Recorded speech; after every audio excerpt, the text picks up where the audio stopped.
Boa tarde a todos.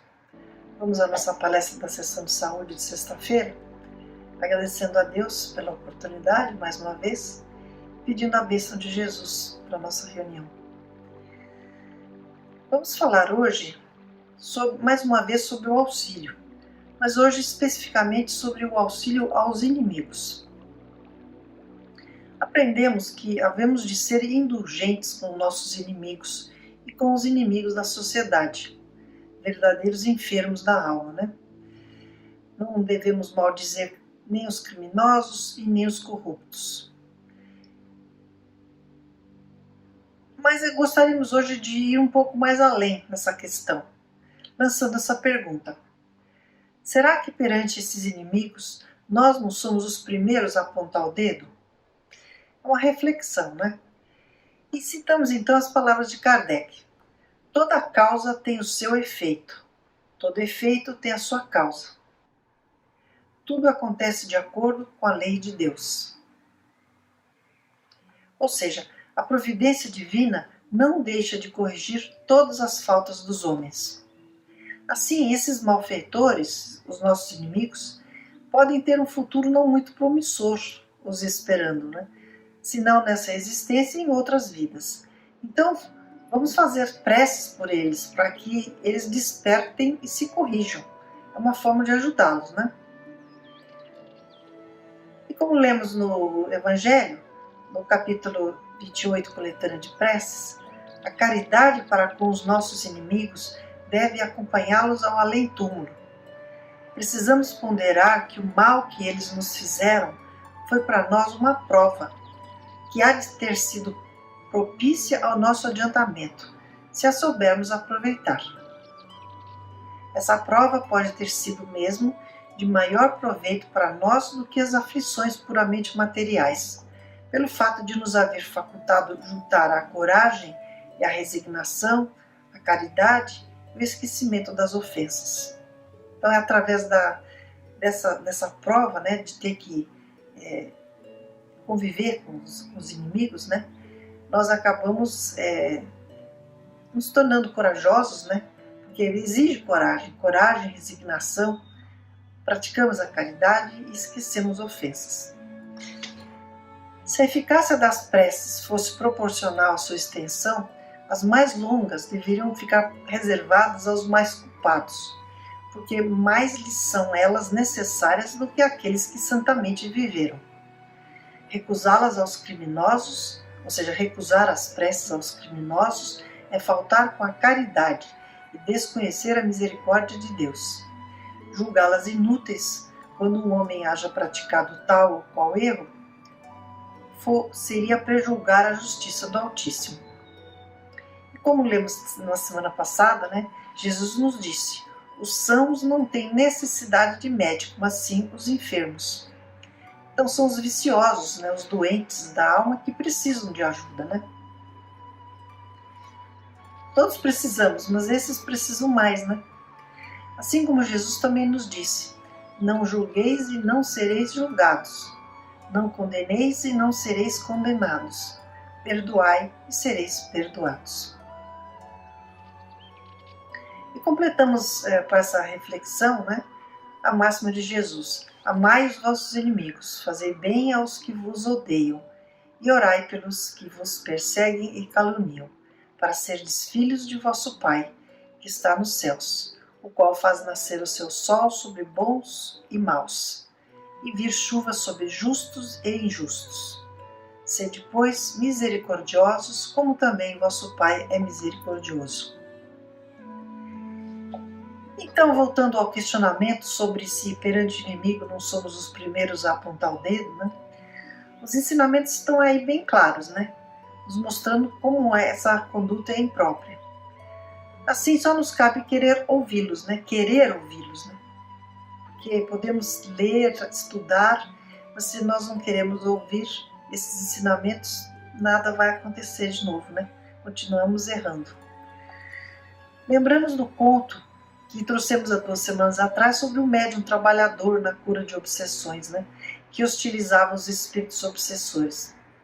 Para restabelecer a paz em seu lar, ele deveria buscar a reconciliação com o espírito que perturbava sua família, rogar pelo seu perdão, ser amoroso, pois que o médium tinha sido o inimigo.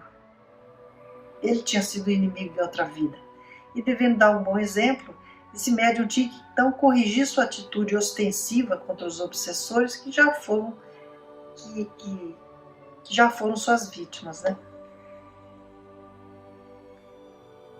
Isso tem muito a ver com o item do Evangelho, reconciliar-se com os adversários, que a gente tem que observar bastante. Conserta-te sem demora com o teu adversário, enquanto estás a caminho com ele, para que não suceda que ele te entregue ao juiz e que o juiz te entregue ao seu ministro, e sejas mandado para a cadeia. Em verdade te digo que não sairás de lá enquanto não pagares o último centavo. Ou seja, no caso do médium, a situação foi mais difícil, né? Sua vítima estava na espiritualidade e tornou-se um obsessor, perturbando seu lar com as suas aproximações da sua filha, né? Assim, para evitar essas situações, temos que nos esforçar para resolver as nossas contendas, como disse Jesus, enquanto estamos a caminho, ou seja, aqui em vida na Terra, evitando assim os problemas futuros. Agora, existe a questão também de que, como se diz comumente, nós muitas vezes somos nosso pior inimigo, na medida em que não cuidamos direito nem do corpo e nem do espírito, certo? Precisamos estar sempre atentos, sobretudo à nossa saúde espiritual, pois uma boa parte de nossos males físicos sobrevém de males do espírito.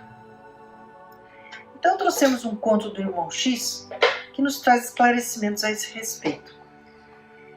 O título é Os Maiores Inimigos.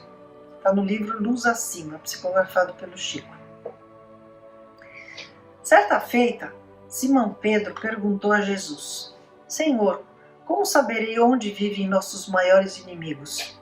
Quero combatê-los a fim de trabalhar com eficiência pelo reino de Deus.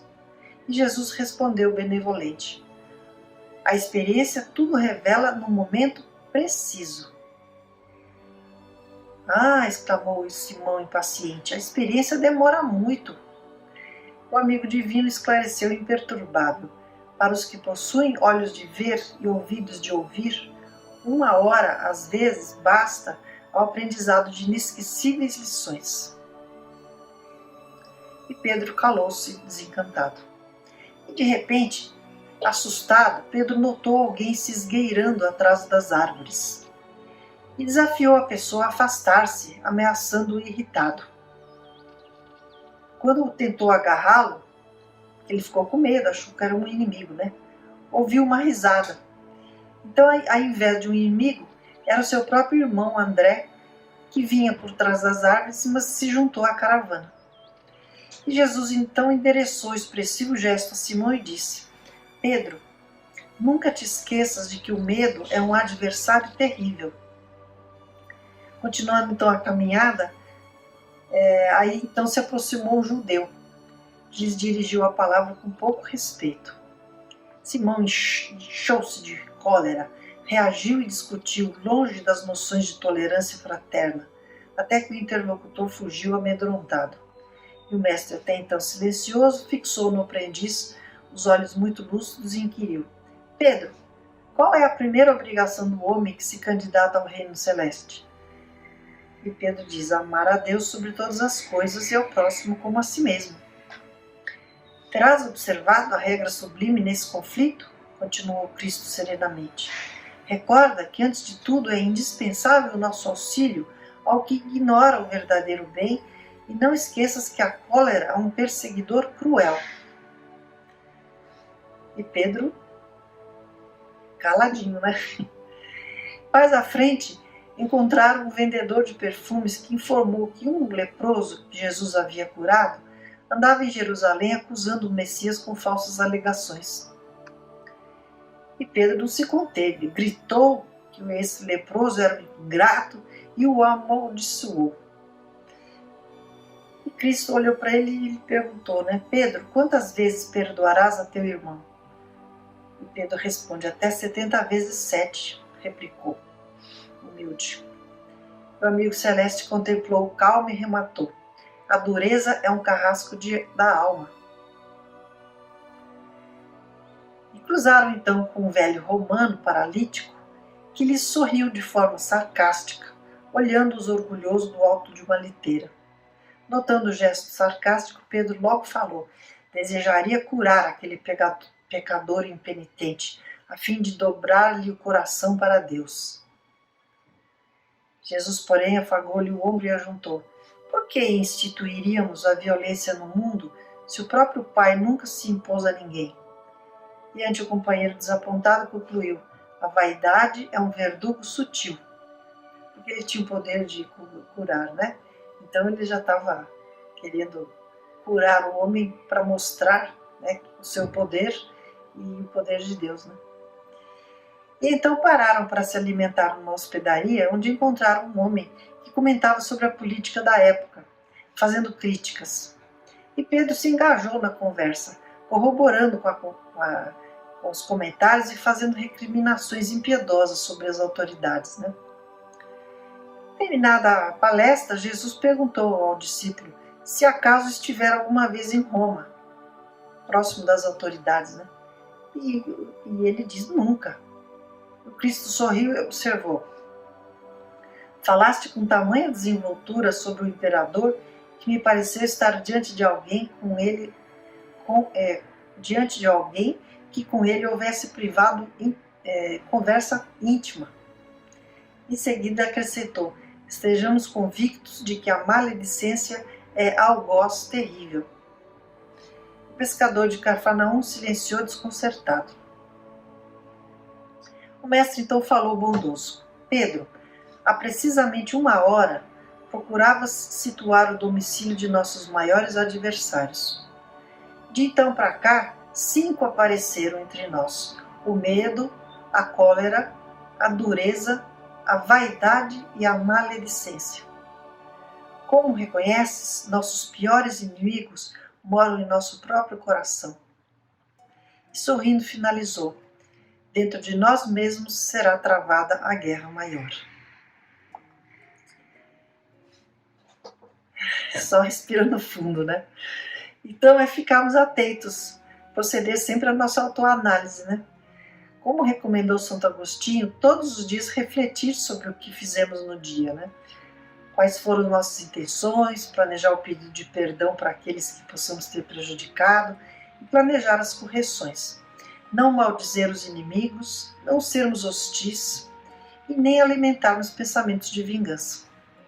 Enfim, procurar compreender nossos sentimentos e procurar encontrar caminhos para lidar com as nossas dificuldades, nos propondo a não errar mais e nos melhorarmos moralmente. Esse é o nosso grande desafio. E assim a gente pode empreender essa guerra maior que Jesus nos falou, né? Dentro de nós mesmos. Nada disso é fácil, né? Perante as nossas atuais imperfeições. Muito complicado, né? Aceitar com resignação as ofensas que muitas vezes nos fazem, as maldades que vemos por aí, a corrupção, os crimes. Mas como disse o Chico, saibamos esperar o tempo de Deus, cultivando em nossos corações o amor, a paciência e a resignação, não deixando jamais de fazer nossa parte como filhos da criação. Busquemos ser melhores a cada dia, não importando a situação que enfrentarmos, pois quem tem Deus e Jesus no coração nunca estará sozinho, tampouco desamparado.